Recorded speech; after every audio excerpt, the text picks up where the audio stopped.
It's ancient Egypt, and you're not you anymore, you're inventory. The first thing you'd feel isn't peace. It's a metal hook sliding up your nose, scraping the inside of your skull. Twist, stir, drain. Congratulations, you've just been turned into soup. And that's only step 1 of becoming the prettiest corpse in history. Ask anyone what they think a mummy looks like, and they'll picture linen, gold, maybe a serene smile painted on a coffin. A bedtime forever. But that's the myth. The reality is sweat, leaks, scraping, and a perfume of death so sweet it makes your stomach roll.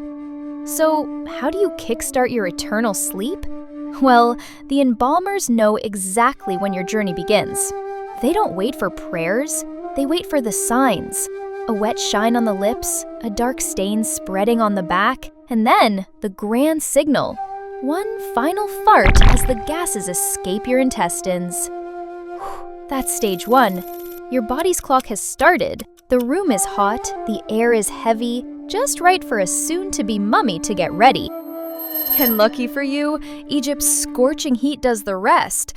When they lift you up, you're basically a human juice box under pressure. Fluids you didn't even know you had begin leaking from new places. And the smell? Sweet and rotten, like fruit left too long in a sealed jar.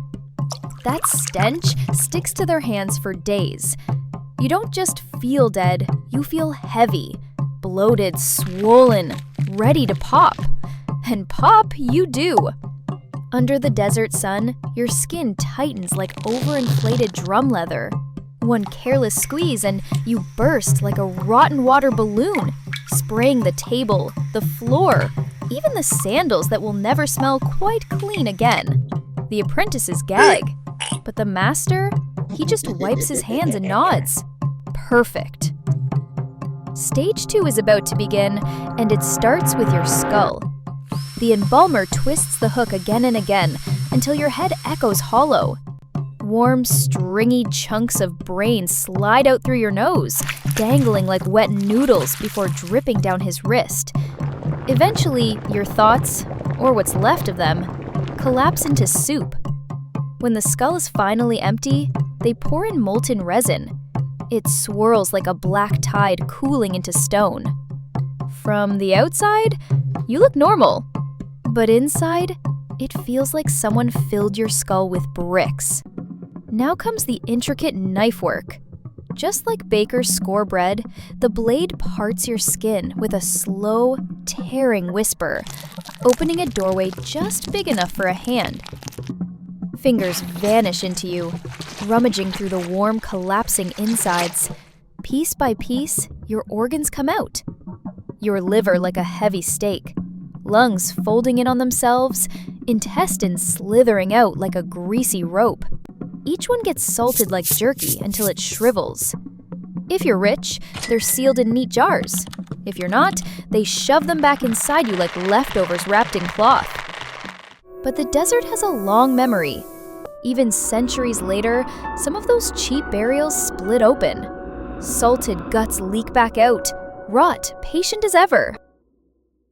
To prevent that from happening, your cut is packed with resin-soaked linen, not to comfort you, but to keep your guts from spilling secrets. But that's just patchwork. The real work begins with the salt bath. Natron, Egypt's miracle powder, the ancient world's version of silica gel packets. Only instead of saving electronics, it's saving your corpse. They bury you nose to toes for weeks until every drop of water is sucked out of you. Skin shrinks, eyes sink, your tongue curls like a dried leaf. By the end, you're less a person and more a human raisin. But here's the part they don't tell you. Salt doesn't get everything. Rot hides in the little places. That's when the embalmers scrape you clean. Membranes peeled, stubborn tissue clawed off, curls of flesh piling on the floor like wood shavings. The apprentices sweep it up, and stray dogs or cats finish off the rest. The room hums with flies, knives, and the smell of half-baked death. And when they rub fragrant oils into your skin, Don't mistake it for kindness. It's chemistry. The oil fights what the self cannot reach. Welcome to Stage 3, the ritual of wrapping. You're slathered in warm resin, a sticky amber gloss that glues everything to you. Dust, hair, even stray fingers if someone's careless. Then come the strips of linen, dipped in resin and pressed tight like a second skin. Layer after layer, sealing you in. The smell doesn't vanish, it mutates. Resin on the brazier burns sweet and smoky, part incense, part barbecue. The apprentices laugh and call it the perfume of death. But guess who's not laughing? You! Of course, you don't go into the afterlife naked. The embalmers slip amulets between your wrappings. A beetle to silence your guilty heart, an eye to keep watch, a tiny gold tongue so you can still whisper in the dark.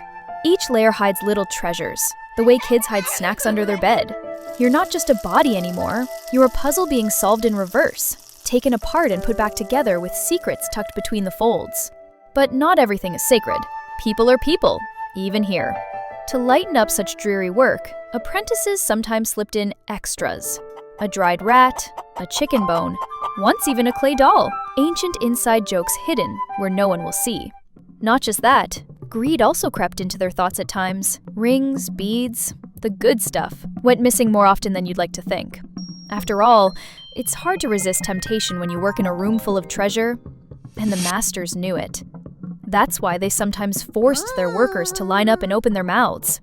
Teeth bared, tongues out, even had the lot squat, just to prove they weren't smuggling gold in places best left unmentioned. And if you think the wrapping means silence, think again. Gas trapped under your linen doesn't care about dignity. In the middle of the night, it bursts with a muffled pop, like someone stepping on an overripe fig.